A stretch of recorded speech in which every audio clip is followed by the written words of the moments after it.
வணக்கம் நண்பர்களே. இன்று நாம் சென்னைக்கு அருகே உள்ள ஒரு மிக பழமையான ஆன்மீக சக்தி நிறைந்த கோவிலுக்கு செல்கிறோம்.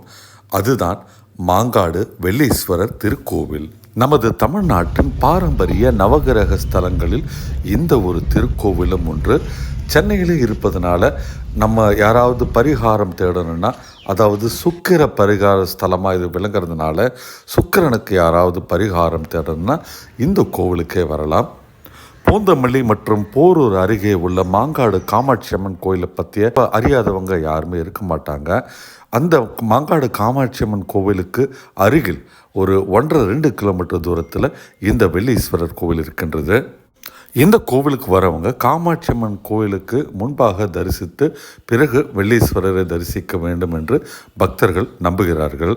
நம்ம இந்த கோவிலில் பார்க்க போகிறது இந்த கோவிலுடைய வரலாறு, புராணம், கட்டிடக்கலை, சிறப்புகள், தரிசன நேரம், எப்படி அங்கே போகிறதுன்றது தான் நம்ம இந்த கோவிலை பார்க்க போகிறோம். இந்த வீடியோ பார்த்து முடித்த பிறகு எனக்காக நீங்கள் ஒன்று செய்யுங்க, லைக் பட்டன் ப்ரெஸ் பண்ணுங்கள். அதுபோல் சேனல் இது வரைக்கும் சப்ஸ்கிரைப் பண்ணாட்டு உடனே சப்ஸ்கிரைப் பண்ணுங்கள். வாங்க நம்ம இந்த அற்புதமான வெள்ளீஸ்வரர் கோவிலுக்கு போகலாம். ஒரு காலத்தில் இந்த இடத்துல பார்த்திங்கன்னா பெரும் மாமர காடு இருந்தது. மா காடு என்பதே மாங்காடாய் பிறகு மருவி இன்று நாம் எல்லோரும் வணங்கும் மாங்காடு காமாட்சி அம்மன் திருத்தலமாக அது விளங்குகின்றது.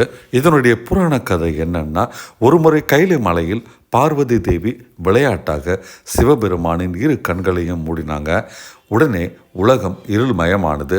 சிவன் தன் 3வது கண்ணை திறந்து உலகுக்கு ஒளி கொடுத்தார். பார்வதி தேவிக்கு சிவன் அப்போது கோபமுடன் சாபமும் கொடுத்தார். பூலோகத்தில் நீ பெண்ணாக பிறந்து தவம் செய்து என்னை நீ மீண்டும் அடைய வேண்டும் என்று சிவபெருமான் ஆணையிட்டார். அதன்படி பார்வதி தேவி மாங்காட்டுக்கு வந்து 5 நெருப்புகளுக்கு நடுவே ஒரு காலில் நின்று கடும் தவம் செய்தார்.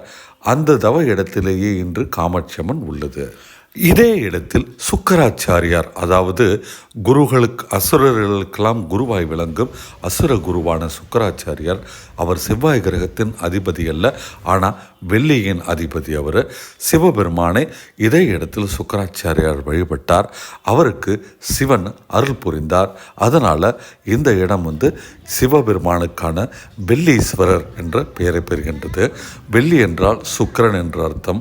அதனால் இந்த இடம் வெள்ளீஸ்வரர் திருக்கோவில் என்று அழைக்கப்படுகின்றது. இந்த திருக்கோவிலுக்கு இருக்கும் இதர பெயர்கள் என்னென்னு பார்ப்போம். சுக்கிரேஸ்வரர், பார்கவேஸ்வரர், இந்த மாதிரி பெயர்களும் இந்த திருக்கோவிலுக்கு உண்டு.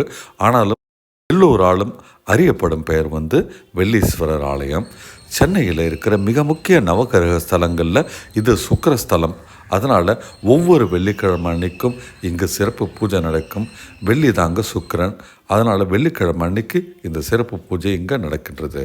இப்போ நம்ம பார்க்க போகிறது இந்த கோவிலுடைய அளவு. கோவில் பார்த்திங்கன்னா சுமார் 2 ஏக்கர் பரப்பளவில் உள்ளது. ராஜகோபுரம் இல்லாத ஒரு கோவிலுங்க.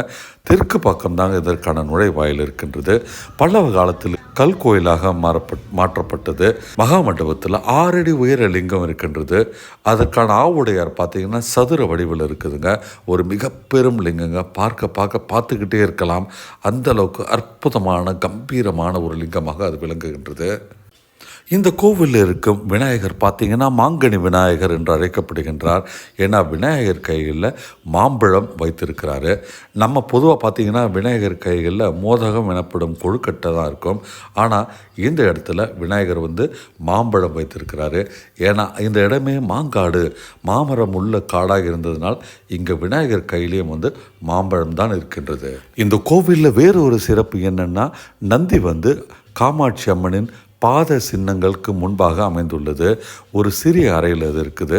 அம்மன் தவம் செய்த இடத்தின் அடையாளமாக அங்கு அம்மனின் பாதச்சுவடுகள், அதாவது காலடி தடங்கள் உள்ளன. வீரபத்திரருக்கு இங்கே தனி சன்னதி இருக்குது. நம்முடைய கோவிலுக்கு பின்பக்கத்தில் அது இருக்குது. அதை தவிர தட்சிணாமூர்த்தி, லிங்கோத்பவர், விஷ்ணு துர்கை போன்ற சிற்பங்களும் இங்கே உள்ளன. இங்கே இருக்கிற விஷ்ணு துர்கை பார்த்தீங்கன்னா விஷ்ணு சக்கரத்துடன் காட்சியளிக்கும் ஒரு அரிதான அற்புதமான காட்சி இருக்கின்றது.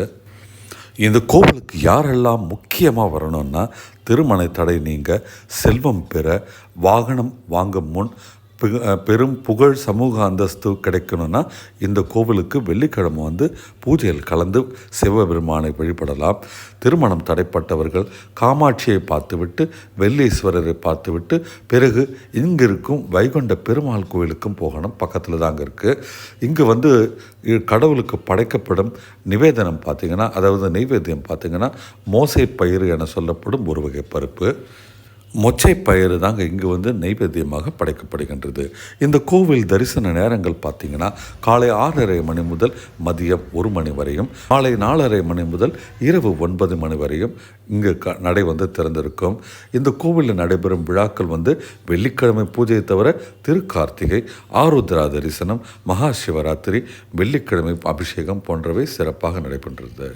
நீங்கள் இந்த கோவிலுக்கு வந்து இங்கே இருக்கும் வெள்ளீஸ்வரரை வழிபடணும்னா நீங்கள் வர வேண்டிய இடம் சென்னை புறநகர் பகுதியில் இருக்கிற போரூர் அல்லது பூந்தமல்லி. பக்கத்துலேயே மாங்காடு இருக்குங்க.